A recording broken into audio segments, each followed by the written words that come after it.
मैं यहाँ पर आपका एक छोटा मिनी स्टेडियम टाइप बनवा के जरूर दूंगा। और बताएं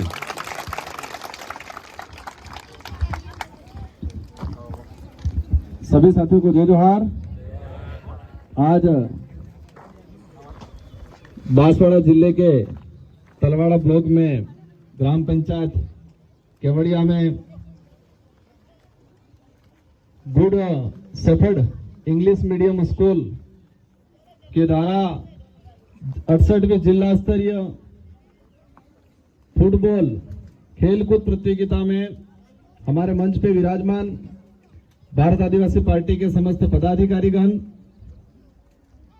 साथ ही शिक्षा विभाग के कर्मचारी अधिकारीगण, इस विद्यालय परिवार के समस्त कार्मिक और साथ ही यहाँ के जो भामाशाह के रूप में मैं आया तब से मैं सुन रहा हूँ, वंडर सीमेंट और आरके मार्बल के कर्मचारीगण, साथ ही स्थानीय सरपंच साहब, हमारे साथ में पधारे हुए संभागीय अध्यक्ष कल सिंह जी, बुनकर जी, बागीदोरा से युवा जुझारू सरपंच साहब और साथ ही समस्त टीम प्रभारी जो लंबे समय से इंतजार कर रहे थे कि उद्घाटन की प्रक्रिया कब पूरी हो जाए और हम आगे का प्रोसेस कैसे शुरू करें, कब शुरू करें। इस ग्राम पंचायत के समस्त नागरिक, बड़े बुजुर्ग, हमारी माताएं बहनें, युवा साथी, आप सबने सांसद बनने के बाद आज मेरा पहली बार यहाँ पर आना हुआ और आप सबने दिल से मेरा जो मान सम्मान किया, इसके लिए मैं आप सभी को तहे दिल से धन्यवाद देना चाहूंगा। और साथ ही बांसवाड़ा का एक अलग इतिहास रचने का इस बार आपने काम किया। हमारा देश एक लोकतांत्रिक व्यवस्था वाला देश है। इसमें हर 5 साल के अंदर चुनाव होते हैं। लोकसभा चुनाव पहले भी हुए थे, आगे भी होंगे, लेकिन इस बार जो आप सबने एक अलग से ही माहौल तैयार किया और पूरे देश के अंदर एक शानदार मैसेज दिया और मुझे सांसद के रूप में भेजा, उसके लिए मैं आप सभी को तहे दिल से धन्यवाद देना चाहूंगा। मेरा सौभाग्य है कि मैं आज सांसद के रूप में यहां पर आया। इस उम्र में आपने मेरे पे विश्वास किया, भरोसा जताया और एक शानदार मैंडेट दिया। इससे पहले 84 की जनता ने मुझे 2 बार विधायक बनाया और मुझे मेरे 84 क्षेत्र की जनता का प्रतिनिधित्व, साथ ही पूरे क्षेत्र का प्रतिनिधित्व करने का अवसर मिला राजस्थान की विधानसभा के अंदर। और इस बार आप सबकी मेहरबानी की वजह से, साथ सहयोग की वजह से देश की सदन के अंदर हमारे क्षेत्र का, हमारे समुदाय का प्रतिनिधित्व करने का अवसर मिला है मुझे इस बार, और बनने के बाद पहली बार मेरा यहाँ पर आना हुआ। साथियों, कार्यक्रम को बहुत शॉर्ट रखा गया क्योंकि गर्मी पड़ रही है और हमारे सारे जो खिलाड़ी हैं वो थके हुए महसूस हो रहे हैं, क्योंकि लंबे समय से इंतजार कर रहे हैं, इसलिए शायद बहुत शॉर्ट रख लिया कार्यक्रम। कई वक्ता बोलना चाह रहे थे, लेकिन समय अभाव में और हमारे जो नन्हे खिलाड़ी है 14 साल के अंदर वाले, इनकी भावनाओं को समझते हुए शॉर्ट रखा गया। तो मैं कोशिश करूंगा कि मंच पे जो विराजमान जितने जो जनप्रतिनिधि हैं हमारे समाज के, साथ ही हमारे आरके मार्बल और साथ ही वंडर सीमेंट के जो हमारे साथी आए हैं, आप सबकी तरफ से मैं 5-10 मिनट में सारी बात समाप्त करने की कोशिश करूंगा। आज का जो कार्यक्रम है उसका मेन उद्देश्य ये है कि हमारे जिला स्तरीय खिलाड़ी 14 वर्ष के अंदर वाले, इन खिलाड़ियों का गवर्नमेंट की गाइडलाइन के अनुसार एक शानदार आयोजन करना, क्योंकि भविष्य में अगर हमारे देश लेवल पे कोई खेलने जाएगा तो अभी से जो तैयार हो रहा बच्चा, इस उम्र में जो तैयार हुआ अच्छा प्रदर्शन करेगा वो कभी जिला लेवल पे आज आया है, कभी स्टेट लेवल पे जाएगा और समय आने पे हमारा बच्चा देश लेवल पे जाएगा। ये हमारा मेन मोटो है। हम आज जितने आज मैं सांसद के रूप में आया हूं, हमारे जितने जो जनप्रतिनिधि आए हैं, इन छोटे बच्चों के लिए आए हैं, इस ग्राम पंचायत के निमंत्रण पे आए। साथियों, हमारा उद्देश्य सिर्फ आयोजन कराया, गवर्नमेंट की जो निर्देश है उसकी पालना किया, यहां तक सीमित नहीं रहना है। और विशेषकर मैं ये हमारे जितने जो शारीरिक शिक्षक हैं, निर्णायक बंधु हैं, उनसे मैं कहना चाहूंगा, ये भारत देश है, इस भारत देश को हम महान देश कहते हैं और है वास्तविक महान। लेकिन जब नेशनल लेवल पे हम देखते हैं, हर बार जो ओलंपिक मैच होते हैं तो भारत देश के खाते में जो गोल्ड मेडल आते हैं, मुश्किल से एक आध आ पाता है। कई ऐसे छोटे मोटे देश है, यूरेशिया है, यूक्रेन है, संयुक्त राष्ट्र संघ अमेरिका है, दूसरे देश 50 से 60 गोल्ड मेडल लेते हैं और हम एक भी नहीं ले पाते। यह सच्चाई है और सच्चाई के पीछे कई कारण हैं। एक तो हमारे यहां माहौल नहीं बन पाता है और माहौल भी बनता है तो प्रतिभाओं के साथ कहीं कहीं खिलवाड़ हो जाता है।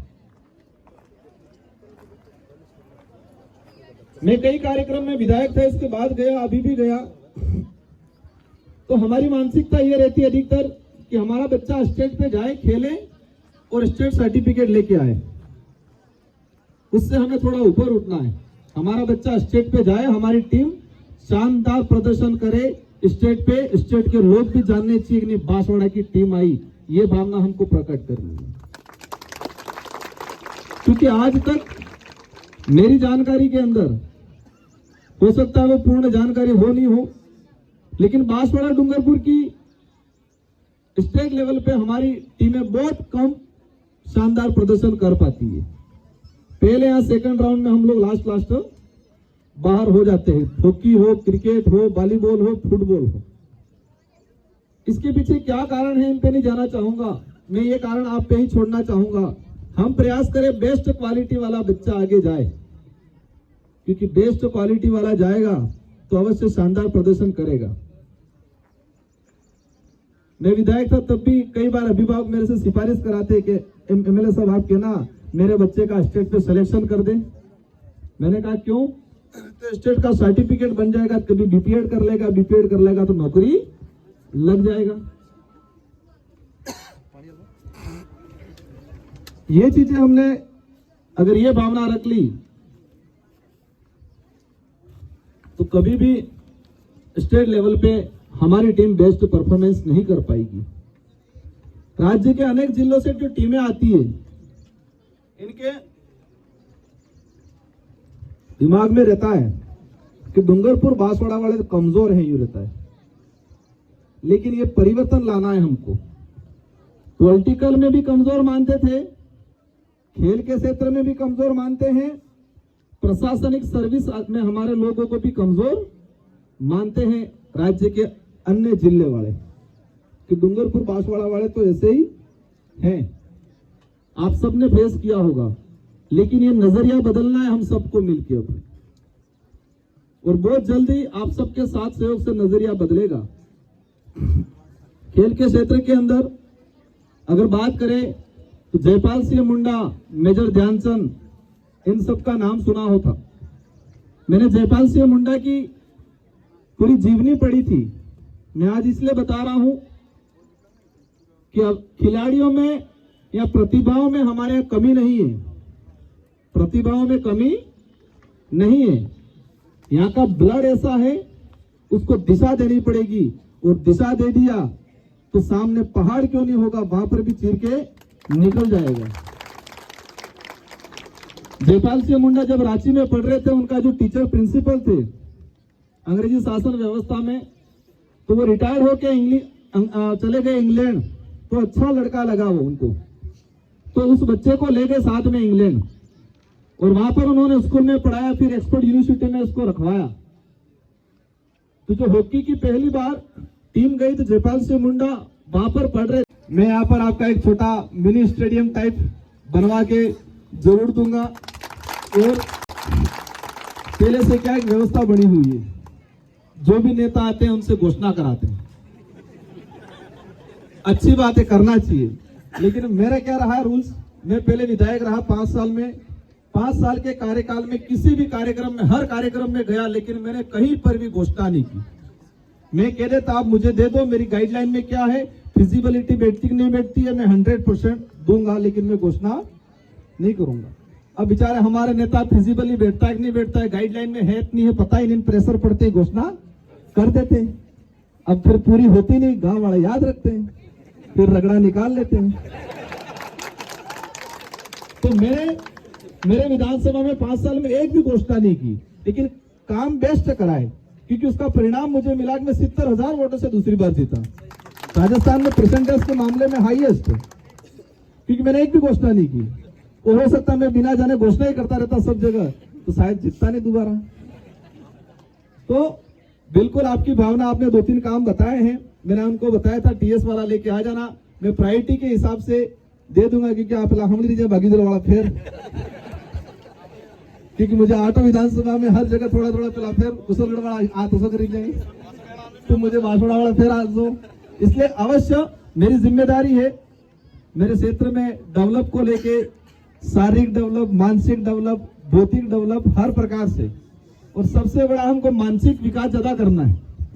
भौतिक विकास हो गया और मानसिक विकास नहीं हुआ, गड़बड़ हो जाएगा। और देश में जो परिस्थितियां बनी है वो हमारे इलाके में नहीं बननी चाहिए। कुछ लोग कोशिश करते हैं हमारे इलाके में इस तरह की परिस्थितियां बनाने की, इंसान से इंसान को नफरत कराने की पॉलिसी रखते हैं, आपस में धर्म के नाम से लड़ाने की जो नीतियां चल रही है, ऐसी नीति वाले लोगों को पहचानना है और ऐसी नीति वाले लोगों को आगे नहीं आने देना है, क्योंकि वो जहर बोलते हैं इंसान के खिलाफ।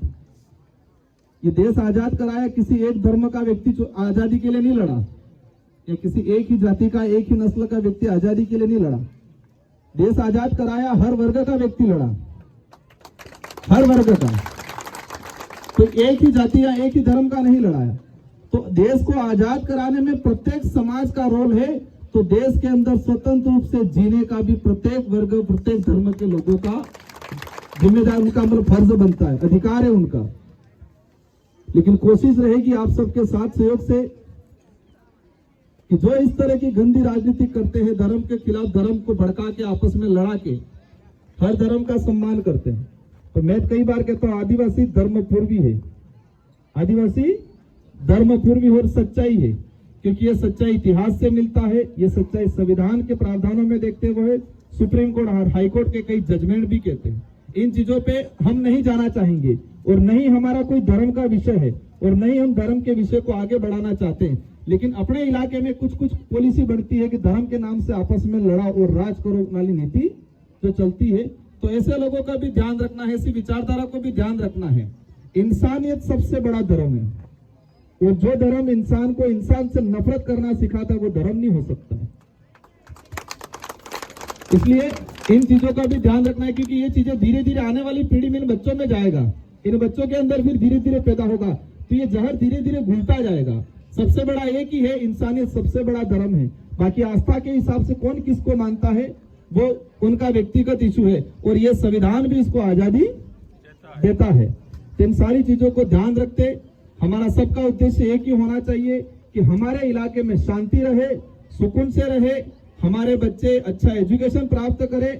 और एजुकेशन डिपार्टमेंट की वर्तमान में जो स्थिति बनी हुई है, हमारे कर्मचारी बेचारे, मैं देखता हूं कई बार